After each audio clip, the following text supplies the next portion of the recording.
Hi everyone, welcome back to Immigration Talk Show. You're watching Daily Immigration Dose. I'm your host Sam with my co-host Nipasa Pradhan. And soon we are going to delve into a very important topic that is lined up just for you. So make sure to watch this webinar till the end and also participate in this session by dialing up this number that is 425-436-6335 with the access code 988888. And before diving in, let's also go through disclaimer part as well. That is by watching our videos, you agree and understand that the information shared, including user comments, is not professional advice. Use at your own risk. Our intention is never to offend, it's just a casual exchange of ideas. Hi, friends. This is also Nipasa, and very excited for today's episode because we are going to discuss something very important, and it's going to be very interesting, I think, because you know what can I say? It's Florida's bold and it's a bold move to take immigration into its own hands, I would say. So yes, we are going to discuss on this topic today. I really hope that you two are excited, and please feel free to join us to comment whatever your views may be. And you can do that wherever you're watching us from.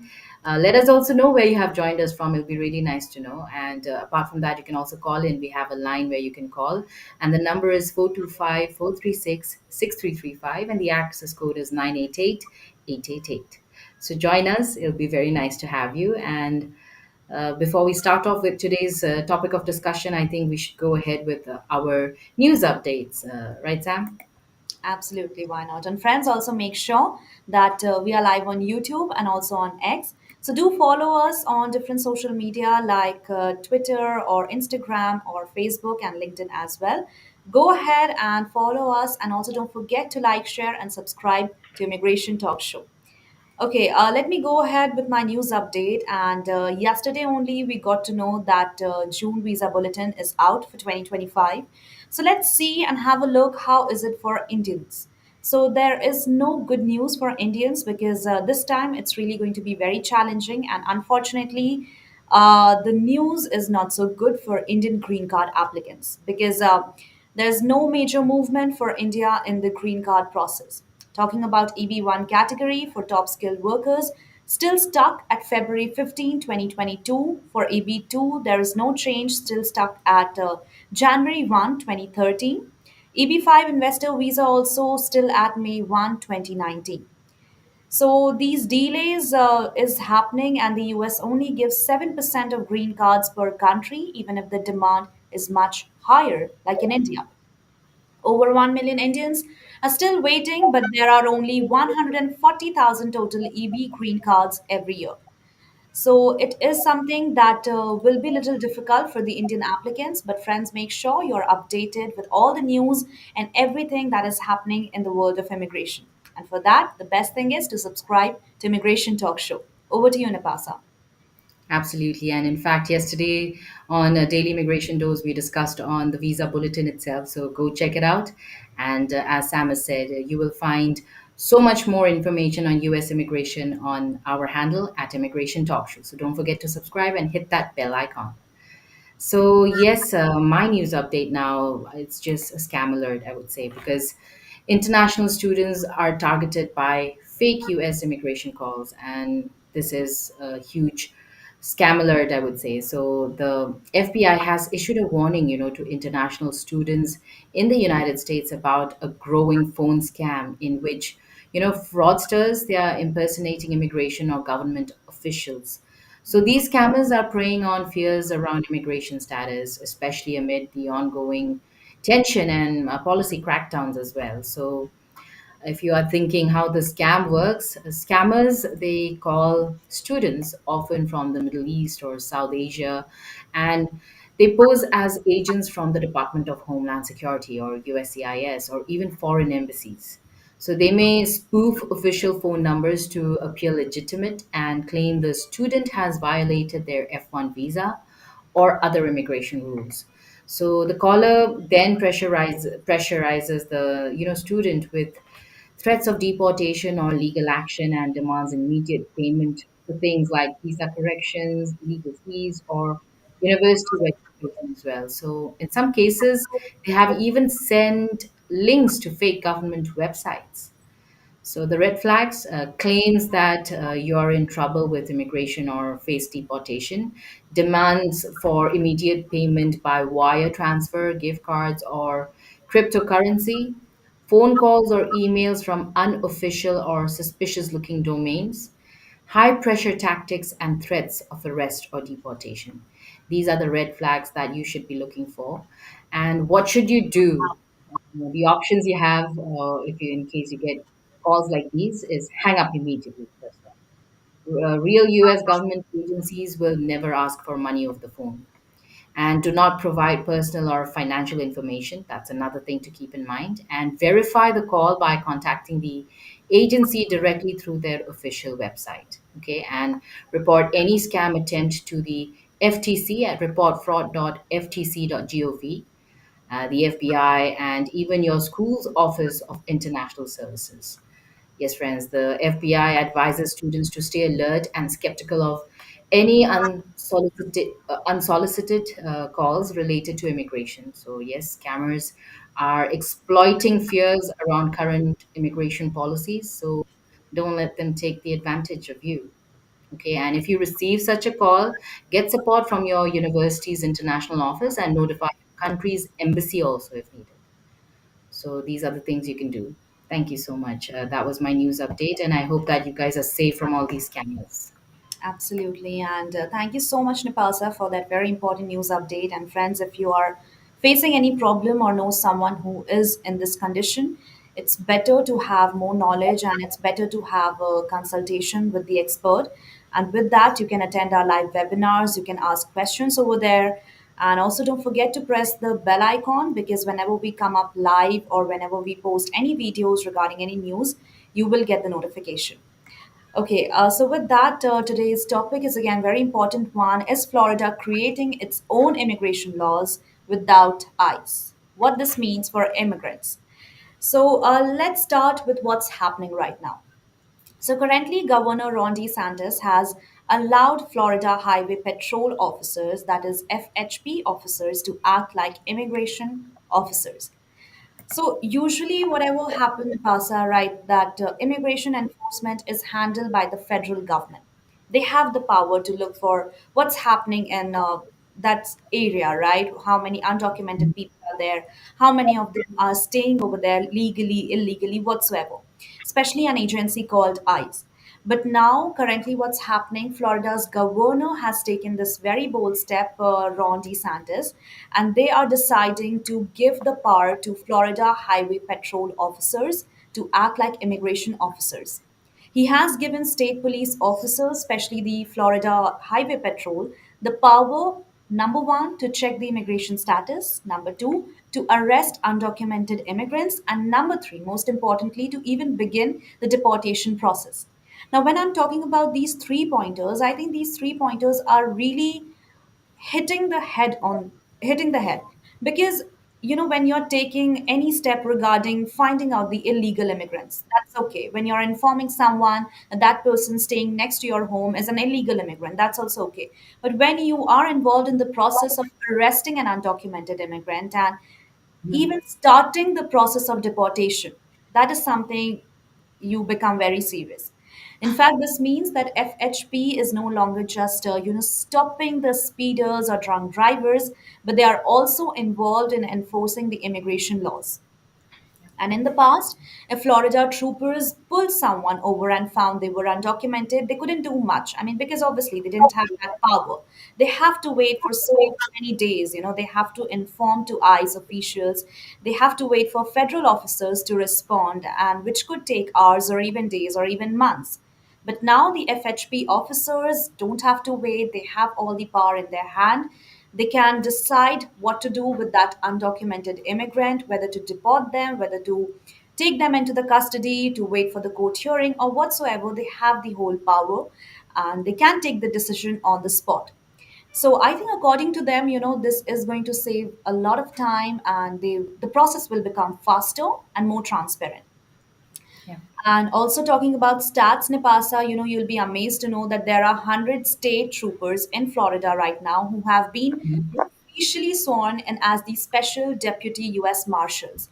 And I think that's Yes. a big deal because understand already there are so many police officers and that 200 marshals are there for immigration purpose. So I think it will be very difficult and very challenging for the undocumented immigrants to hide themselves from so many people around there. So yeah, I think that's what happening. And yeah, please go ahead and let us know more about the topic.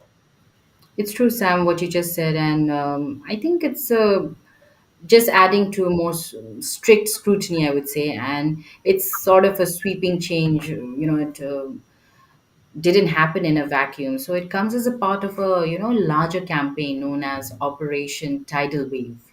So I Okay. think that is what we should be speaking about right now. And if you look at it, the largest immigration crackdown in Florida's history, this is Operation Tidal Wave. And under this operation, more than 1,100 arrests, that is 1,100 arrests, have already been made, by the way. And the message from Tallahassee is clear. Florida is going to lead the way in aggressive immigration enforcement, and DeSantis also claims this new approach is necessary to protect communities from what he describes as dangerous criminal aliens.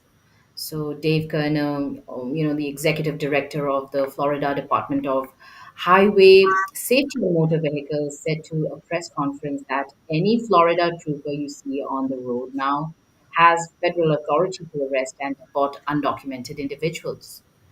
So I think this is something you should know, and it's a new thing. It's always good to be updated. So, what's more, these changes come at a time when federal immigration resources are stretched thin. And the Trump administration, our president's administration, has been, urging local law enforcement nationwide to sign onto this 287G program to fill that gap. And yes, Florida has not only compiled, it has taken it to the next level by becoming the first to deputize its troopers as federal agents under the U.S. Marshals. And as Sam has already said, there are 100 of them who have already sworn. So, of course, it raises a lot of questions about jurisdiction, also oversight and legal boundaries between the state and the federal power. But I think what we are witnessing is also the beginning of something new. Of course, decentralized immigration enforcement model, or what is it, and what is the cost? I think we will have to keep looking for that, and I'm sure this is making people worried. And Sam, would you like to tell us um, how's the scene right now for the people? Absolutely. And currently, I think the scene for people is extremely, extremely disturbing because they were not ready for this thing. They were not expecting, you know, uh, this bold action to be taken place in Florida because Florida is such a huge population out there who are staying undocumented. Undocumented immigrants are staying in Florida, and that too, and we don't even know the numbers, but they are huge. So it's very shocking for them. They were not expecting, but let's go ahead with some facts and understand what are the different things that people are expecting and what are the different things that is making people worried. So, firstly, immigrant right groups are worried that state troopers might stop people based on their race or appearance, not just their immigration status. So, this is what people are saying. This is what we got from our sources that people are saying that it's not only about the immigration status, but they might also feel some discrimination, maybe in future, regarding the race or appearance. And they also said this could mean innocent people are being targeted unfairly. Also, there's fear that families could be torn apart, and they feel that family there will be family separation, which they are very afraid of, and parents being sent away from their kids, or husband wife, there will be separation or anything. The impact will be very disturbing and very devastating. Also, one of the main reason that people are worried right now because there was also a story like Haiti Sanchez, and what happened with her that she was a mother who was deported back to Cuba while she was still breastfeeding her baby. So this case was a little sensitive and shows to so many people that how deportations are affecting families even in heartbreaking ways. and it makes people feel like families could be split away without any mercy. So, especially, when we talk about the undocumented immigrants, of course, they are not going to like it. They are completely saying no. But talking about different group of people, they are also not agreeing with this fact. They are saying that why federal government is not taking any action, or why Governor Ron DeSantis is taking such a big step. So many things are coming up from so many people. In fact, there are also some statements that I want to go with critics, what they are saying. They are arguing with this fact that why governor is taking this step and why hundreds of marshals are having these bold steps, because that instead of spending money on arresting and deporting people, that money should go to more important things like schools and healthcare. They believe that Florida's resources could be used to improve the community and rather than focusing on sending people away. So, this is what most of the people are saying in Florida. In fact, many immigrants, especially those who haven't broken any laws, are scared to leave their homes right now. They're afraid that they could be stopped by the police at any time, can ask their documents, or can be, put in the process of deportation even though they haven't done anything wrong. This fear is growing and making life really difficult for them in everyday situations. So, yeah, that's what people are saying, and that's why people are worried right now, because it's everywhere. They have to confront, they have to have their documents. But the undocumented immigrants, they don't have, so it's going to be very difficult for them, and it's like maybe their last day in Florida. So, friends, I would suggest that it's really time to be honest, really time to be upfront. You are not going to hide yourself, because there's no other way you can hide yourself. So it's better to come in front, and better to have self deportation, or better to look for an attorney, or better to have a legal way rather than hiding yourself or doing something that is the wrong one. So I think that's how people are reacting, and that's how people are worried right now. But Nipasa, also please let us know more about the topic, like what it means for migrants who are in Florida right now. Sure. And this also brings me to comments from Flag. Hi, Flag. I can see. Thank you so much for joining us here on YouTube, and for sharing with us how passionate you feel about this. So, yeah, talking about what it means for migrants in Florida, Sam. First and foremost, it means increased risk of detention, deportation. These are things we will see more, I think, now in Florida. And with state troopers now holding federal immigration powers, I think the chances of being apprehended during a routine traffic stop, a workplace visit, or even, while walking in public have gone up significantly. Mhm. So this shift also signals a blurring of lines between local and federal authority. So migrants can no longer rely on the historical separation between local law enforcement, who typically, they focus on community safety, if you talk about them, and even federal agents who handle immigration issues. So imagine them both converging and becoming one. So now state law enforcement officers are both.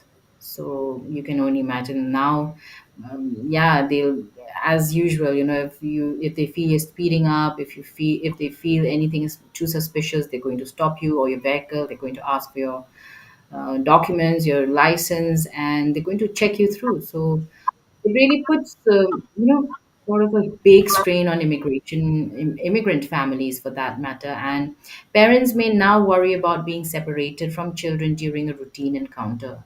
Mhm. So workers in agriculture, hospitality, construction, the backbone of Florida's economy, when you talk about them, right? These are the workers, the working class, Yeah. and they're especially vulnerable. So this is going to really affect, and we're going to see a lot more news on this, I'm sure. So beyond the physical risk of deportation, there's also, if you talk about mental health toll, right? This Yeah. is already scaring people. So what more is going to happen? Constant fear. There'll be this fear all the time. They'll be anxious. It's going to stress everyone out. I mean, it can take a significant emotional and psychological toll on individuals as well, if you think about it, and not just individuals, but the whole community. these individuals belong to. So children, especially, also they're going to suffer when their parents are detained or deported without warning. So Mhm. these are things nobody is ready for, and nobody would want to ever wish it even happens to their enemies, even. So it's like, we'll see more legal challenges now, ahead at least. And civil rights organizations are already preparing lawsuits. They're arguing that Florida's actions may overstep, whether you talk about constitutional bounds, and even they may violate due process protections. So we don't know what's going to happen, but these are things that is definite that it's coming. Constant fear, and the fear of being detained, anxiousness, stress, Mhm. and mental health is also going to be affected for sure. And whether these enforcement powers will stand up to judicial scrutiny, it remains to be seen. So we'll have to wait and watch. And yeah, that's all I can say for now. Absolutely. And all the pointers we are understanding, and those are not sounding that wrong because, of course, those are little strict and little difficult to follow also because from so many years, we haven't expected these types of steps that have been taken place, that too from a governor, from state laws. But it's happening, and friends, we can't do anything right now because, there's no future for undocumented immigrants in USA. It shouldn't be like in 2025, there's no future. Earlier also, it shouldn't be, but right now, the things are becoming more scrutinized. Process, like vetting process is there, and also, under President Trump's administration, this is how I think we should expect it, and we should have expected, and that's how it's going. So it's Yeah, better to, yeah, please go ahead. Yeah, Nipasa. no, I'm not saying it's wrong or anything, but it's happening, and it's going to be more strict. I mean, folks out there in Florida, if you're not yet ready, and if you look at Flack, also is saying, do you all read the 14th Amendment? It says they're not citizens. And it's true, these undocumented migrants, how can we really address them as to, immigrants? Like, at least even if they were in America for generations or even now, I mean, documents are very much important no matter where you are, right? And so he's saying, he or she, well, your knowledge, better read the Constitution and the 14th Amendment. You all better read it because you will never be a citizen, or you. So it's true. So go ahead, friends. I think, to be clearer on what is going on or what should happen, read all the rules, regulations on the 14th Amendment, as Flack says. Go read it out and understand for yourself, and of course keep yourself updated. Rules are always changing, there are constant changes going on, and this is an additional one to Florida with 100, I mean, they have sworn as officers now, and they have the power to even deport you, just like ICE officers. Yeah. So I think these are things you should be aware of, and no matter which country you go to, I mean, you should always read all the rules, regulations, know the laws, follow them, abide by them. Each and every law is important, and only then I think, yes, you will be allowed, or it's going to be a peaceful stay for you. So that's all I can say from my end. Sam, what do you say? Absolutely, and that's how it should be, friends. Don't be hopeless about it because this is how the rules are, and every country they're having their own rules, and that's how USA is also having their new rules, new changes. You just have to make sure that you have to follow those rules, and be updated with all the new changes that's happening because that's how only you are going to keep yourself safe. That's how only you are going to keep yourself protected. So I think there's nothing wrong about it, and whatsoever is happening, let administration decide what to take step and what not to decide. You just make sure that you have all the documents, you have everything to prove that yes, you are a legal citizen, and that's all. If you have that, then I don't think there's nothing that can stop you to stay in the US and have a great life. So, with that flag, I know you have a lot of things to say, but why don't you go ahead and dial up this number and join us on call, and that will be great enough. But that's okay. I think it's almost time. And with that, friends, I think it's almost time, so we should wrap up. Thank you so much, everyone, for joining us. Don't forget to like, share, and subscribe to Immigration Talk Show. It's Daily Immigration Dose with me, Sam, also my co host, Nipasa Pradhan. We come up daily from Monday to Friday on your channel, YouTube, and also on Immigration Talk Show. So go ahead, subscribe to our channel. Do follow us on different platforms like LinkedIn, Facebook, X, and on Instagram as well. So thank you so much, guys. And till then, take care, everyone. Go ahead and keep yourself updated. And good luck, take care, and keep watching Immigration Talk Show.